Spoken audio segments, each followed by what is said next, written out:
Welcome to the Blue Duck Fantasy Football Podcast. Welcome to the Week 11 Sunday Recap Podcast, where we recap all the action from the Sunday that was Week 11 in the NFL. I'm your host, Ben, and with me, as always, is Maddie Nice. If it's your first time listening, be sure to follow or subscribe. If this is your first time watching on YouTube, make sure you subscribe and hit the notification bell to get notified as we post 2 podcasts a week, and we upload videos to YouTube every single day.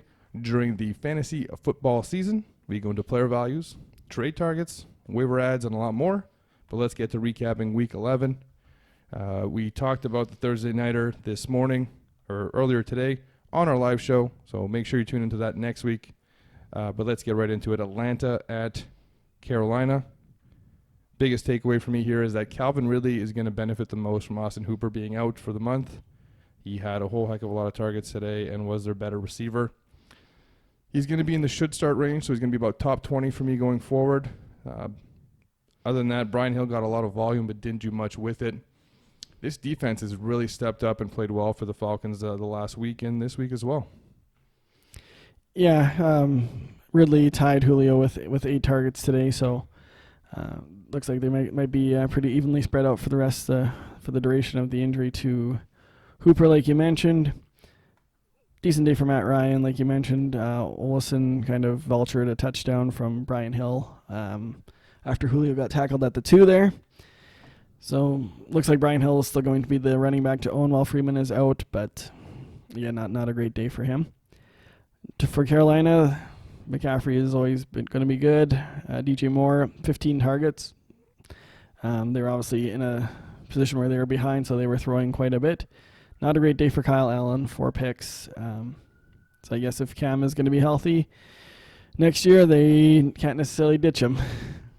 No, and yeah, 15 targets for DJ Moore, the biggest takeaway for me there. Only 7 for Curtis Samuel. They've been kind of close. Now I think that gap has really widened, and it's easy. DJ Moore's the number 1 guy. Unfortunately, the quarterback play just hasn't been up to it. I can't remember the last time DJ Moore had a touchdown. But no, me neither. He might not even have one on the year, but I'm assuming he has maybe 1 or 2.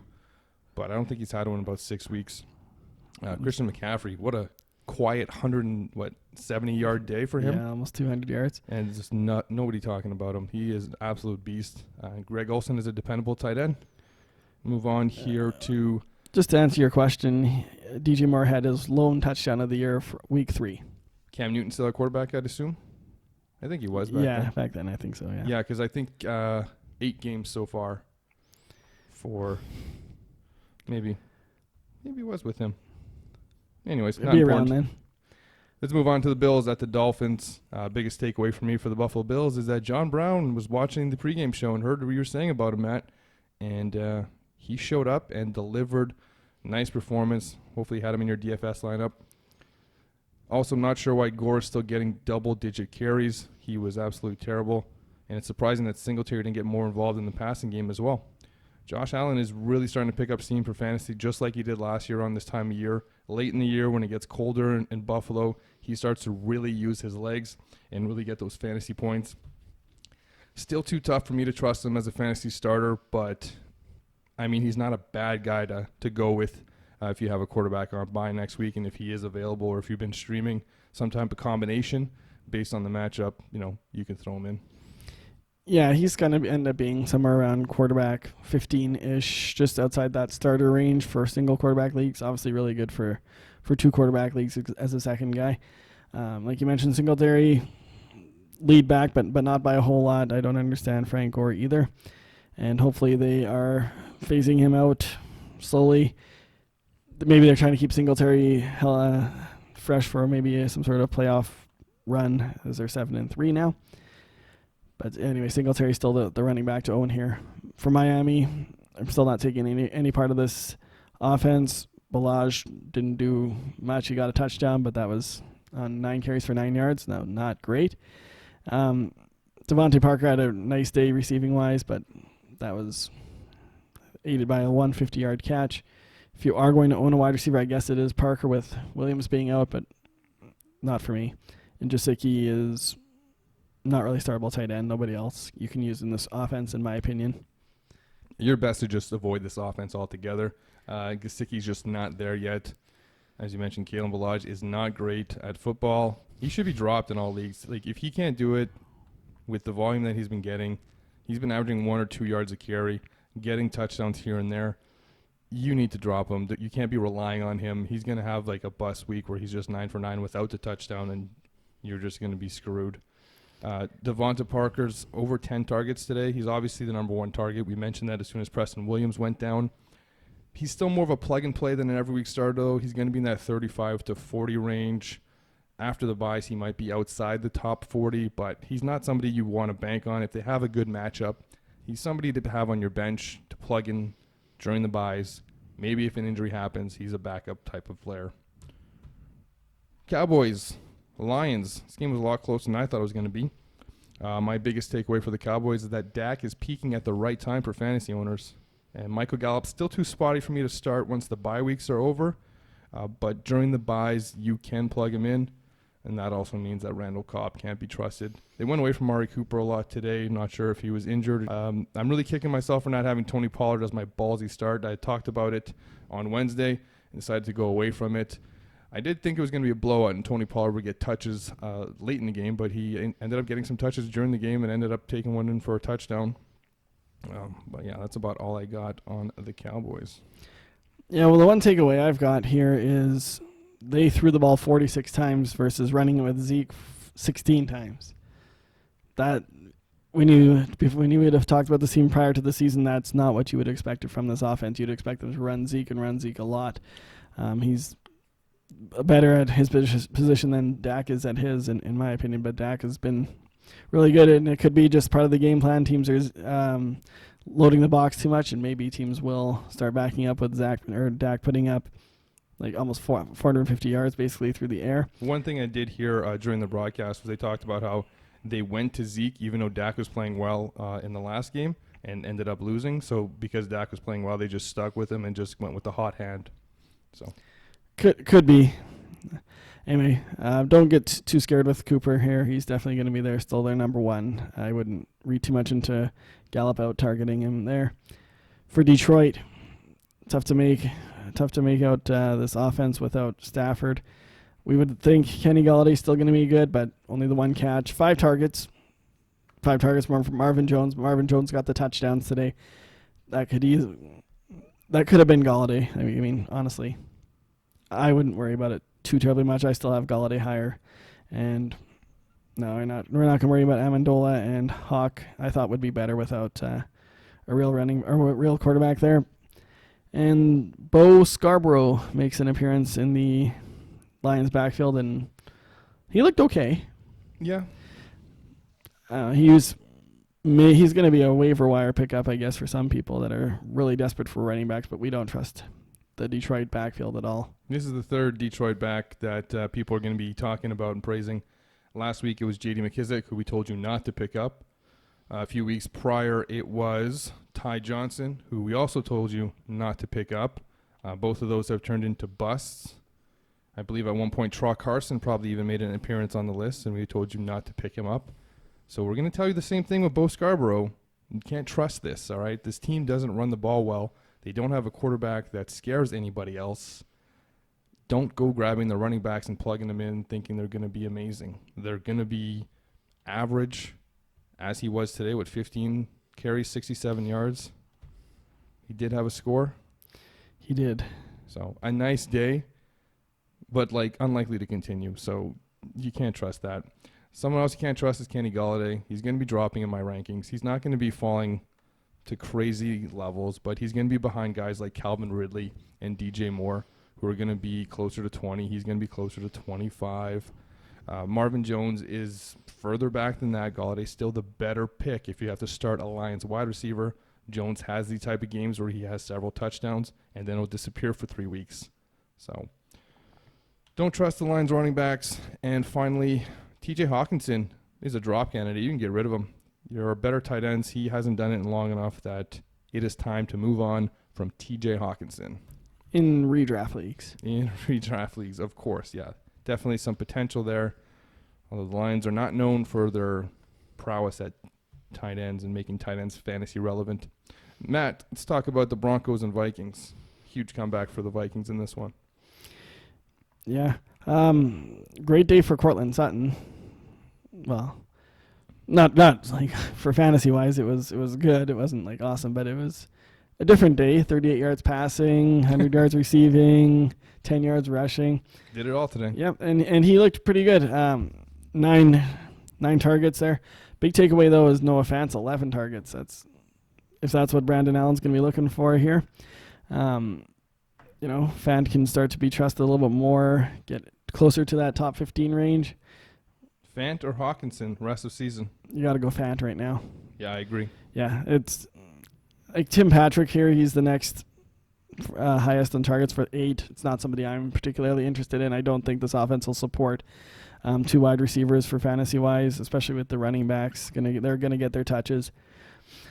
And, speaking of the running backs here, twice the amount of carries for Phillip Lindsay than Royce Freeman. They were trying to run out the clock a bit, and obviously that strategy didn't work out too well. But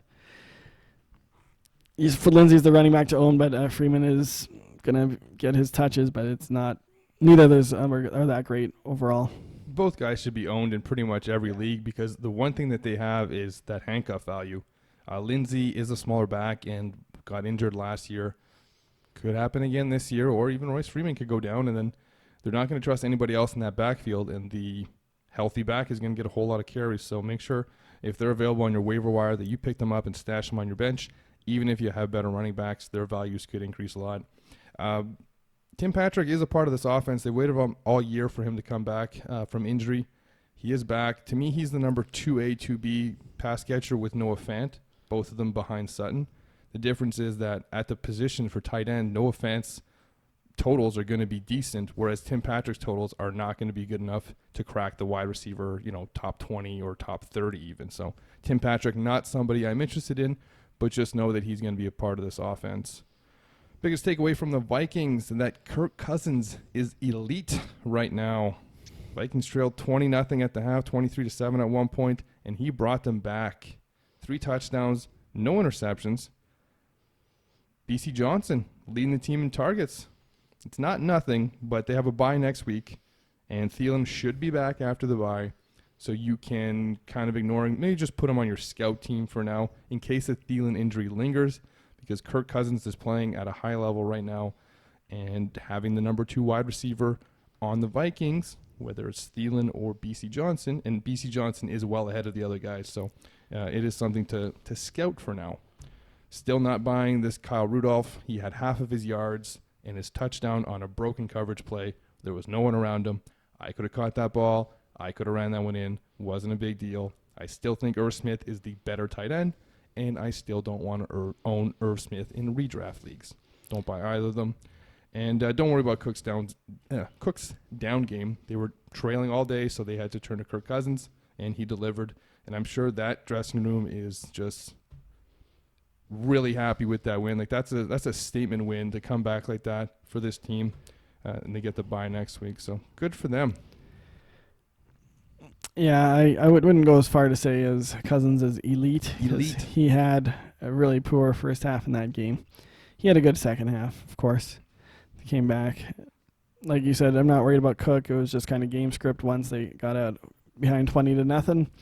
Diggs looked good, but again, he had the one really long catch there for the 50-yard touchdown. Thielen, I'm assuming Thielen will be back after the bye. So like you said with Olabisi, don't get too excited over that. Neither tight end I'm interested in here. Cousins is startable. Like, don't get me wrong. I think he's going to be like top 12, but I'm not going to say like top 5, which to me is the elite end of quarterbacks. For fantasy-wise, maybe he's not elite, but as a starting quarterback in the NFL, he is in that elite tier. Yeah, the Joe Flacco elite tier, sure. Yeah, there you go. Moving on here, we got the next game, which was supposed to be the game of the week and turned into the beating of the week, which is the Texans at the Ravens. Matt, your thoughts on the Texans who got absolutely destroyed today? Yeah, I was one of many people that thought this would be the high-scoring game of the week. Thought Watson would light it up. D-Hop would have a really nice day. Stills would be decent. Hyde would be okay. Hyde saved his day. He got the touchdown there, like the yard touchdown run, but Watson didn't look good. He was kind of stationary in the pocket. I don't understand why he just looked out of sorts, honestly. Maybe the pass rush was getting in his head. Hopkins started off really well. Like, he had a lot of catches early in the game. He's going to be fine. Just I wouldn't be overly concerned about him. Kenny Stills was a disappointment with Will Fuller being out. So maybe Kenny Stills can't be trusted without Will Fuller. And Carlos Hyde is still the back to own, as far as I'm concerned, in this offense. And Mark Andrews Darren Fells and Jordan Akins, I am not touching in this offense here. Yeah, we told you not to touch these Houston tight ends. Hopefully you didn't go buy them. I think Fells' last stat line before the bye was 1 catch on 1 target for 1 yard and 1 touchdown. Yeah. This is why you need to be subscribed so that you can get this information. Subscribe. Biggest takeaway for me is Deshaun Watson is clearly not the MVP. Hopkins, as you mentioned, is being fed early. I like Carlos Hyde as a top 25 running back rest of the season right now with all the other situations that have kind of developed.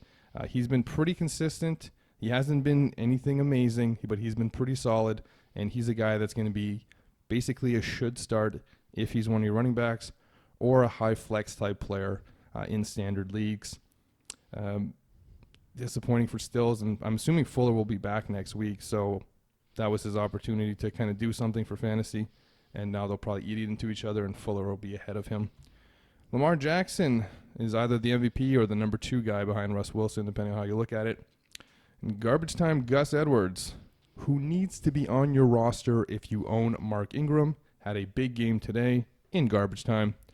Can't trust any of the wide receivers on this team. No more than 4 targets for any of them. Mark Andrews is fine, though, because as we talked about earlier, at the tight end position, tight end and a wide receiver putting up 4 catches for 60 yards or something. The tight end, that's not that bad. You're kind of happy with that or okay with that. Get the odd touchdown, you're good. Wide receiver doing that, get out of here. You can't be in the starting lineup. Marquise Brown is the new Deshaun Jackson. No, that's a fair comparison. He's boomer bust here. Mark Andrews is okay. Not a lot to add here. Gus did his thing in garbage time there. Mark Ingram still only got 13 carries, and it was a game that was out of hand early. So you would have thought he would have gotten a little bit more volume. He did have the 2 receiving touchdowns here. And like you mentioned, Lamar is fantasy elite and ahead of Joe Flacco and Kirk Cousins in eliteness for real life for me. Moving on to the Jaguars at Indianapolis. Biggest takeaway for me here was I was going to have Fournette as my ballsy sit, but swapped it to Le'Veon. Didn't work out as well, but not a lot of yardage for Fournette. It is nice to see him getting a lot of targets in the passing game, though. 7 today. Pretty impressive. He's becoming more of a he's getting some more PPR-ness, as we like to say on the program here. DJ Chark is an absolute beast in garbage time, but he's also really good outside of garbage time. You can't trust any of these other wide receivers. They were trailing all day, so they had to throw a lot, but I wouldn't expect this. I would expect them to go Leonard Fournette heavy in matchups where they're not trailing by a whole bunch. Make sure you check out the DJ Chark Dynasty Value video that's coming out later this week on YouTube. Make sure you subscribe and like the video. Yeah, we've talked about this before. It's kind of Leonard Fournette and DJ Chark the only valuable assets out of this offense that are worth owning. Fournette, don't be too concerned. It was just kind of game script they got behind big time early. I'm not concerned about that at all. For Indianapolis, big news here, Marlon Mack's injury. Already been ruled out for next week. Thursday. Yeah, for Thursday night there. It says fractured hand. Obviously, that's devastating for a running back. So the next guy to pick up looks like it was going to be Jonathan Williams. He's the one that took in all the carries, and not Naheem Hines. And Williams did really well there. 13 carries, 116 yards. It's going to be one of your top waiver priorities this week. None of the wide receivers we need to talk about until T.Y. is back, because they are just not very good. Yeah, I agree with the wide receiver thing. Can't believe forgotten running back Jonathan Williams, who started in Buffalo, went to New Orleans, and some people believed he'd have a role there with Mark Ingram when he was suspended, but it hasn't worked out, and he's finally gotten a chance, and he's proven it. Depending on the Jordan Wilkins situation because he was out this week, which is why they had to turn to him. If Wilkins is out again for Thursday, I could easily see Jonathan Williams being the 2-down back and Nyheim Hines being the 3rd-down back for this team. So that's a much better scenario than Bo Scarborough. You know how much you like running backs on Thursdays. So short week, and Hines can't handle that load, so they're going to need somebody else. Saints, Bucks. Matt, talk about the Saints. Big bounce back game for New Orleans. They had their rough week against Atlanta, but good game for Breeze, good game from Michael Thomas, big receiving day for Alvin Kamara, and pretty good on the ground as well. Can't really trust the rest of the wide receivers, though. I can't trust that. And Jared Cook, I'm not interested in owning here. He had the 2 targets, caught Nice them both. touchdown catch, though. Nice catch, but I can't trust him on only getting two targets a game, 2 to 3 targets per game. He's just not reliable enough. Latavius is okay. He did good, almost as many touches out of the backfield as Kamara, so they are getting closer to a split on the actual rushing attempts, but Kamara is definitely the better back here, especially PPR status.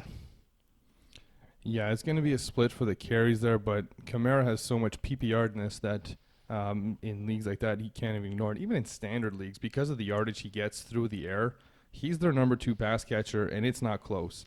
It's Michael Thomas, Alvin Kamara, and then randomly pick someone. The rest. Yeah, because I've been thinking Traquan Smith's going to get it going, but I don't think it's going to happen this year.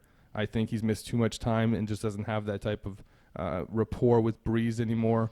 Not that he ever really had a lot of it, rookie last year. So if something does happen with him, it'll probably be next year where he can develop if Breeze comes back.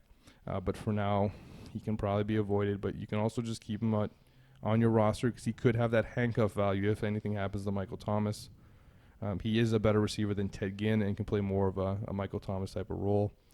Latavius Murray, or Latvius Murray, as I like to call him, is only flexible against weaker run defenses. When you get a strong team like Tampa, he's going to struggle. He doesn't do a lot in the passing game like Kamara.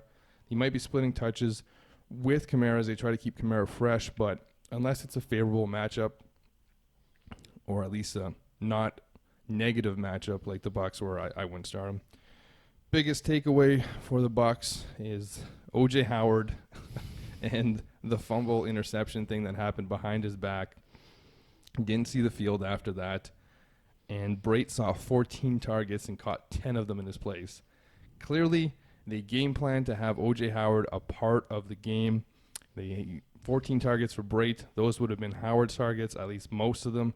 Had he not done that, I guess they really didn't like him trying to catch a ball behind his back and ending it being intercepted.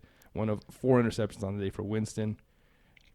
Barring any type of explanation as to why Howard didn't play, I'm assuming Brait has surpassed him on the depth chart, and he'll probably be behind him rest of season and likely traded in the off season. I really don't know what to say. Because to me, he was trying to catch the ball. He didn't catch it, and it turned into an interception. It was hilarious to watch, but it's not like he was doing something stupid. He was literally trying to catch the ball still behind his back. Like, if he had dropped it, people would criticize him for giving up on the play, but he continued on to the play and then ended up dropping it. Another takeaway here, Scotty Miller, who was my number 21 rookie wide receiver coming into this year, is starting to see the field and could end up being the number 3 wide receiver on this high-octane passing attack by next season. We've seen them not like to use tight ends. They like to use a tight end today, but it could end up being more 4 wide receiver sets next year. And another thing to take away from, and again, it was kind of game script going down early, is that Peyton Barber had 0 carries. Ronald Jones had 4, so it's not like it was a huge day for him, but Barber not getting anything out of the backfield is a little bit unusual for them. I just think that O.J. Howard interception thing, that's why he didn't come back onto the field. It was really just a strange situation there. But yeah, Cameron Brate is tight end you can't really ignore with 14 targets today. And somebody you can maybe use in a buy type situation. I don't know if he's going to make like the top 12. I have to kind of wait and see on that. He'd be close to that. And Evans and Godwin neither had a great day, but they'll be fine going forward. Jameis just didn't look very good. 4 picks. That's the Jameis we know and love. Yeah, he's better for fantasy, obviously, than he is for real life, and that's the way he's gonna live and die, I guess, with that. A couple of top 5 tight ends on by next week with Kansas City and the Chargers being off, so that's going to bump him up 2 spots from where he would be after the buys. Fair enough. Moving on, Jets at Washington. Biggest takeaway here is that Ryan Griffin can no longer be ignored. The Jets are using the tight end position a lot without Quincy Enunwa, who was kind of a wide receiver tight end hybrid that they used. With Kelsey and Henry on by, as I just mentioned, he's going to be a fine plug-and-play tight end against the Raiders. Good matchup for the Jets next week against the Raiders. So Crowder should be top 25 wide receiver in PPR. Le'Veon Bell, who was a ballsy sit this week, still isn't running well and still isn't as involved in the passing game as I would like to see. But he got a touchdown today and salvaged his day and is still getting a decent yardage amount. Like I said, basically he's the David Johnson from last year where he never lived up to that potential, but was never bad enough that you were going to sit him. Yeah, like 90 to 100 yards and maybe a touchdown for Lev. Like if he didn't get those touchdowns, like you're right, he's very borderline startable. Like you said, Crowder's looks like a good play for PPR. Once Herndon went out for the year, Griffin became more attractive there. I still wouldn't start Darnold outside of a really good matchup like he had today. For Washington, yeah, and like McLaren had an okay day at that 41-yard catch. 4 targets only, 3 catches. Haskins did not look that great. Got a couple of garbage time touchdowns. This offense can pretty much be ignored. Guys had the one nice catch and run at the end of the day, but the offensive line isn't good. We know that. Both these running backs are tough to start. They're just going to eat into each other right now. Yeah, that's my biggest takeaway. This is officially a split. They obviously want to see what they have in Geis. They don't want to give him too big of a workload. There's no reason to get him injured, playing for absolutely nothing other than a draft pick. So they're going to be splitting rest of season. Avoid both of them. With the buys finishing up next week, you're never going to be comfortable plugging any of them into the lineup. Terry McLaurin is going to be a borderline top 35 wide receiver every week just because he's kind of the only guy there, although Kelvin Harmon did show some signs of light today, and he's going to be a guy who's better in PPR as he's going to be more of a possession receiver, coming back, running like comeback routes and curls and stuff like that, and averaging about 10 to 11 yards per catch on the high end. And Dwayne Haskins, not ready to be an NFL quarterback. They should not stick with him rest of the season. He's going to be better off learning from the sidelines. Moving on to the PM games, the later afternoon games. Cardinals, San Francisco 49ers. This is a pretty good game. Matt, your thoughts on the Cardinals? They are kind of what we thought they'd be. Murray had an okay day there. Not a lot of passing yards, but he made up for the rushing touchdown, couple of passing touchdowns as well. Kirk had the lead in targets. Would have hoped that he would have done more with them. 6 for 41, not great. Larry Fitzgerald had the wide open touchdown. Biggest takeaway, David Johnson did not even touch the ball. Can't start him going forward until you see something different.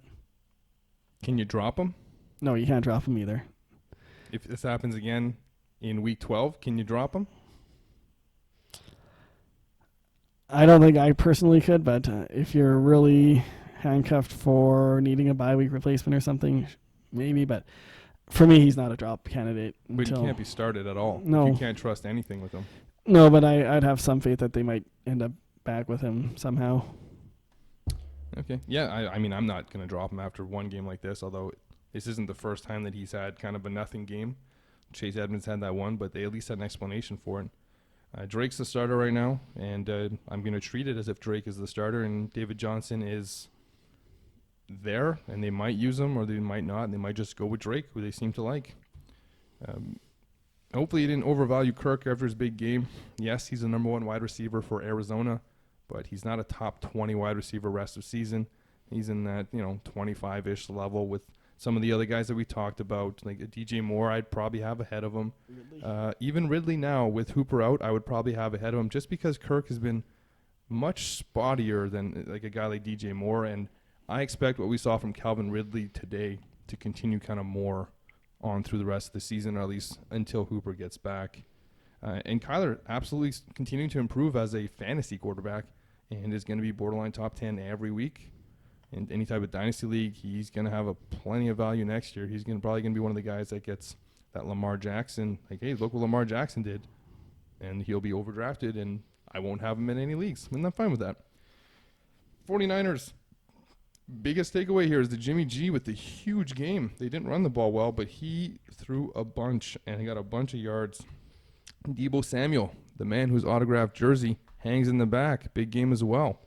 He's going to be the number one wide receiver on this team next season. Sanders will probably still be the number one this season once he's 100% healthy. But Deebo Samuel is like head and shoulders above every other wide receiver on this team that they started the year with. So Kendrick Bourne, get out of here. Dante Pettis. I think he might be behind Richie James on this depth chart at the moment. Who knows?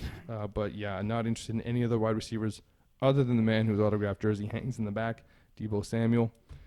Tevin Coleman's still going to be top 25 for me. This was just a bad game. I don't really have an explanation for it, but I like Tevin Coleman still. Yeah, especially when Breda's out. You can definitely rely on Coleman. Once Breda's back, they're going to go back to closer to a split. How many carries from Mostert today? He had 6 compared to 12 for Coleman. So it's not quite a split. No, but that's not Matt Breida either. No. Yeah, it's just kind of a different offense without Kittle. But I agree. I like Samuel going forward here, especially more dynasty purposes. It's going to be tough to see them be able to support Sanders, Samuel, and Kittle once he's back. But it'll be interesting to see how it goes. Jimmy G looked really good. And he proved he can be relied on to win you a game in through the air, which is good news for San Francisco. Against the Cardinals. He owns the Cardinals. Yeah, true. One player we'll talk about real quick here to not go out and target, and that's the tight end for this team. That's not named George Kittle, but Dwelly, who had 1 touchdown or 2 touchdowns? 2 touchdowns. 2 touchdowns today on how many catches? 4. And how many yards? Is it under 20? 14, yeah. 14 on 4. So, yes, the tight end package is still in there from when Kittle was there, but that's touchdown dependent. And I'm assuming Kittle will be back next week. I mean, this is 2 weeks that he's missed now, so don't go out trying to get Dwelly. If you started him this week, congratulations. You got the touchdowns and probably had a good day, but don't expect that to continue. Second last game, Bengals, Raiders. We thought this would be a lot more high scoring. Matt, your thoughts on the Bengals? Nice day for Joe Mixon. He ran the ball pretty well. What I noticed was, though, Ryan Finley was really bad throwing the ball. Even when he had time, he just wasn't getting the ball to the receivers there, and they all suffered across the board here, especially Tyler Boyd. 1 catch for 0 yards. Terrible. Three targets. They should be forcing the ball to him more, but Finley just looked really bad in this game. Another nice day for Joe Mixon, like I mentioned, though, so Mixon owners will be happy this week. Yeah, with Finley at quarterback, I think they're happy to give Mixon the rock as much as possible. So the volume play is going to be there for Mixon every week. Even though they were trailing, they weren't trailing by a lot, but even though they were trailing, they're trying to keep the scores manageable. They're trying to keep that clock moving, go home, and just move on to the following week. They're not trusting Finley to kind of open up the offense the way they did Dalton. So don't expect him to be fantasy relevant this year. They're probably going to draft another quarterback next year, so Finley's value is really going to take a hit if you're in a dynasty league. But I have him in one, and can't really predict what's going to happen when you draft a guy one season.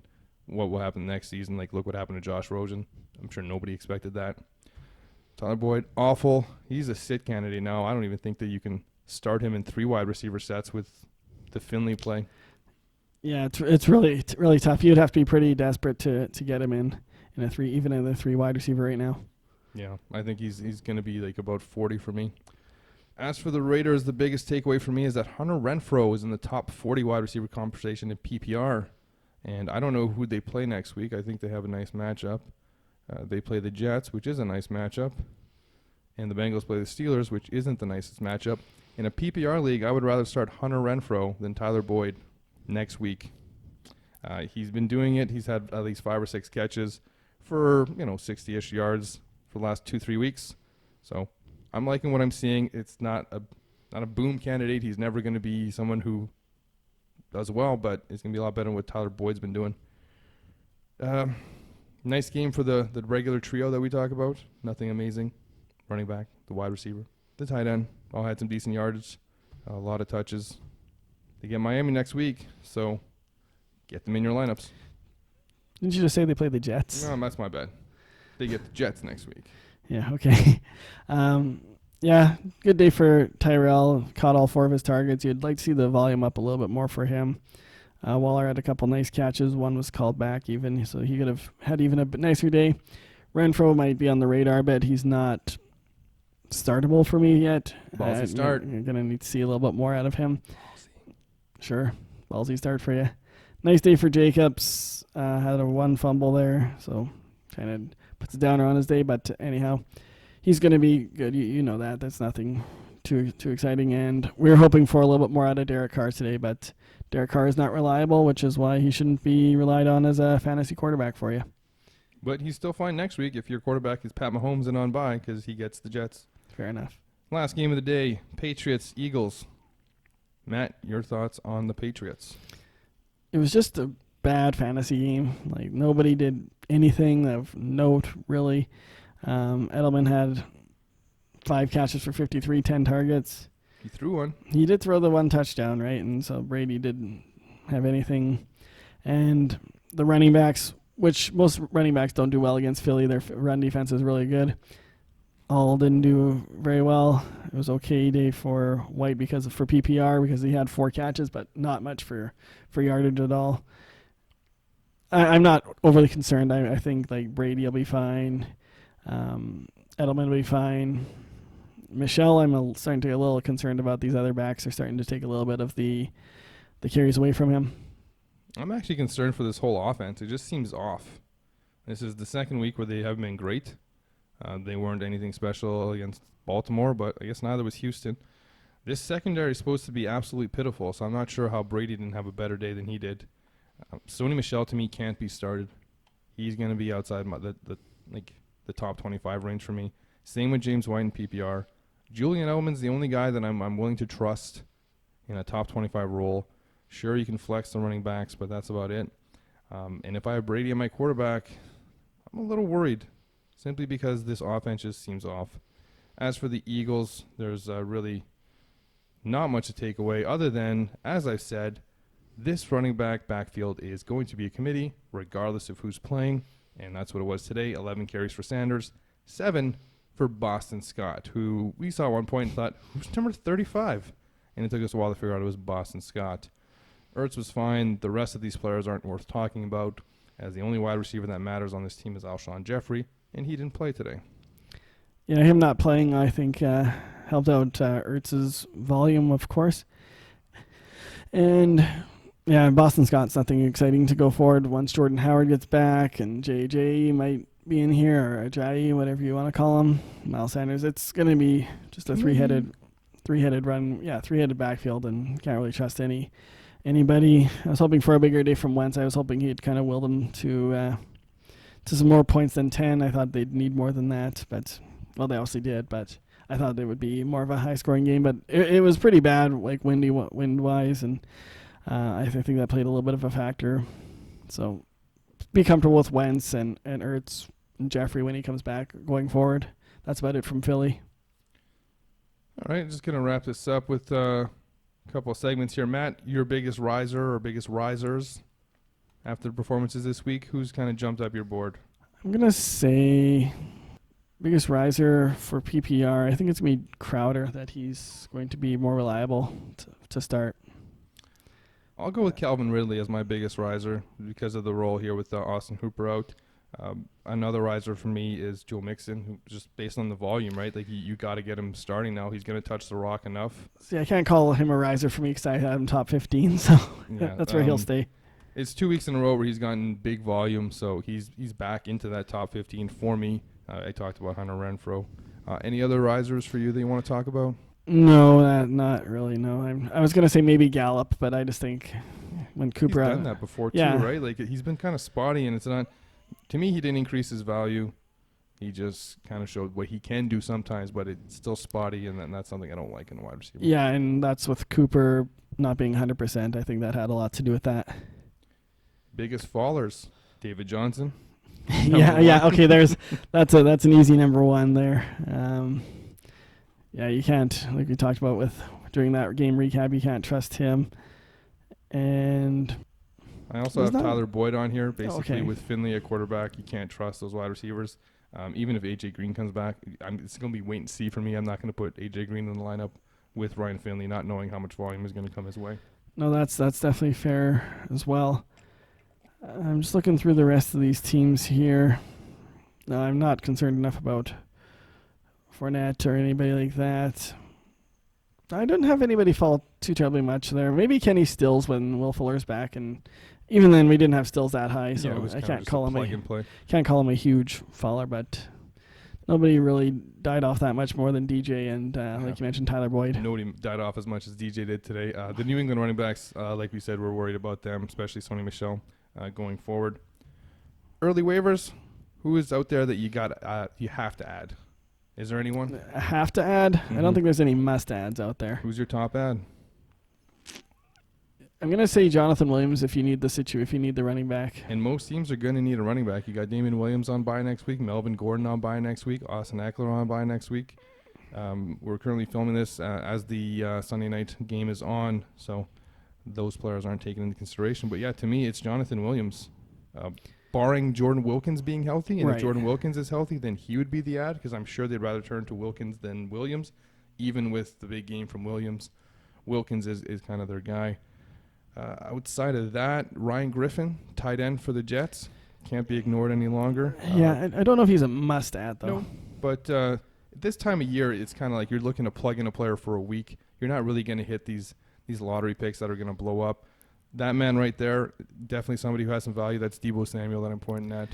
And maybe Brait on this Tampa situation. Brait or Ryan Griffin, who would you rather have to plug in for your Travis Kelce or Hunter Henry next week? I'm going to say Griffin only because O.J. Howard is still there and he might not try to catch a ball behind his back next week and might get to see the field a little bit more. But I don't mind Brait at all. He had 14 targets here today, so that obviously that bodes well for him. Another thing, too, Tampa Bay goes to Atlanta to play the red-hot Falcons defense that is shutting down everyone. So because of that, I'll agree. Griffin playing the Raiders at home, the better tight end to add. But that's going to do it, Matt. Anything to add? Thanks for watching. Thanks for listening. Hopefully you're doing both. That's it.